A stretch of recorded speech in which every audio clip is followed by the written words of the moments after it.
This boy is a young teenager named John Joseph McCabe. John lived in Tewksbury, Massachusetts with his parents and two sisters. In 1969, he was a 15-year-old high school student. On the evening of September 26 of that year, John had innocently gone to a community center in town to attend a dance that was being held for local teenagers. However, John did not return home after the dance. His parents spent a terrifying and frantic night looking for him, but could not find him. The next morning, three boys were cutting through a vacant field in Lowell, a mill town which neighbored John's hometown of Tewksbury. In the field, they stumbled upon John's body.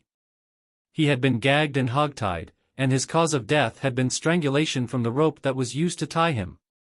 Of course, police launched a full-scale investigation to find the murderers. They spoke with many kids, teenagers, neighbors and others in the community to see if somebody might be able to point them in the direction of who could have been responsible for this heinous murder. But all they were able to find out was that John had last been seen hitchhiking after the dance, and nobody saw what happened to him after that.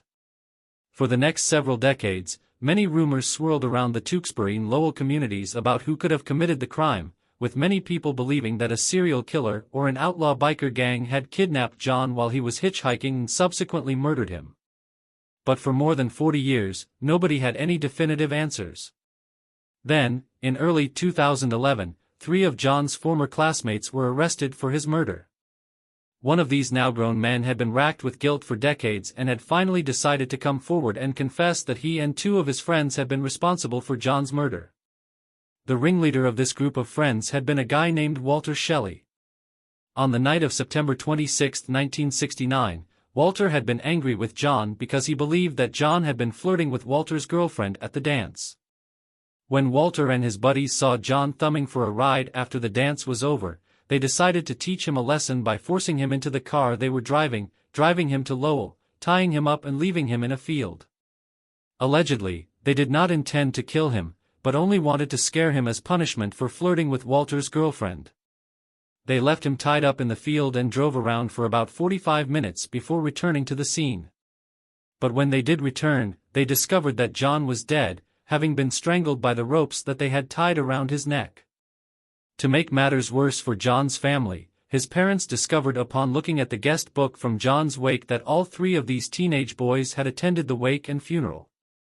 These murderers saw firsthand the grief and agony that they had caused John's friends and family members, and even that hadn't been enough to compel them to let anyone know that they had been the ones who killed him.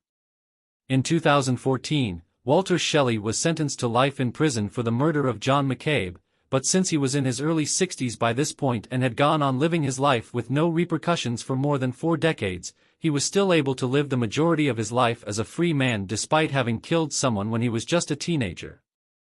Tell me in the comment, what do you think about this crime?